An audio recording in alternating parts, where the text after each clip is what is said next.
Bine, v-am regăsit la un nou episod, să zicem așa. Astăzi reacționăm la un anime dublat în română.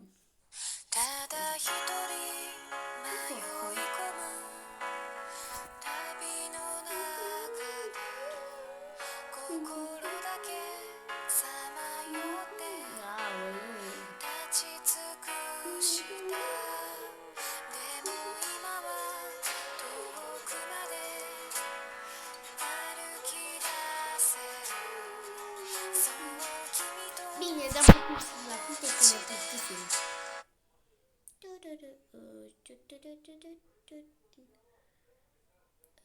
Aici cred că începem. Come on, man.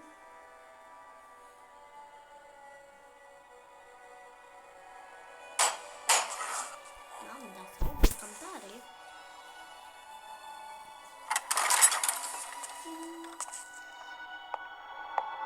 Chiar propun.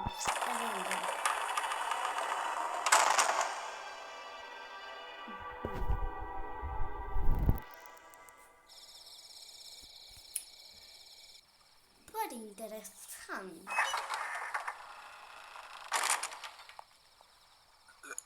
Lup? În acest caz, asta trebuie să fie o plăcere pentru compania Medio. Ne spun că o să-ți ducă însoțitoarea la biserică, doar dacă nu facem nimic până se încheie afacerea. Da. Doar dacă nu facem nimic. Până nu se încheie afacerea. Nu e nicio garanție că nu va fi dusă după încheierea afacerii. Ba și mai mult, noi am investit deja o... Va fi mai mult în investirea noastră. Nu se putea mai bine de atât. sumă mare în monezile trenii. Vom avea pierderi foarte mari dacă ne retragem acum. Trebuie să fim agresivi.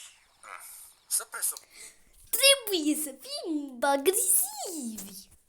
presupunem că vă putem readuce compania și să o ascundem.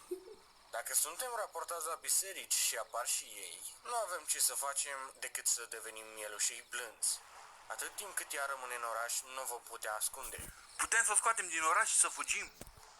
Putem să o scoatem din oraș și să fugim. Bine, nu știu ce a fost asta. Fi prinsă dacă nu este norocoasă. Poate fi dus în alt oraș și raportat acolo. Dacă se întâmplă asta,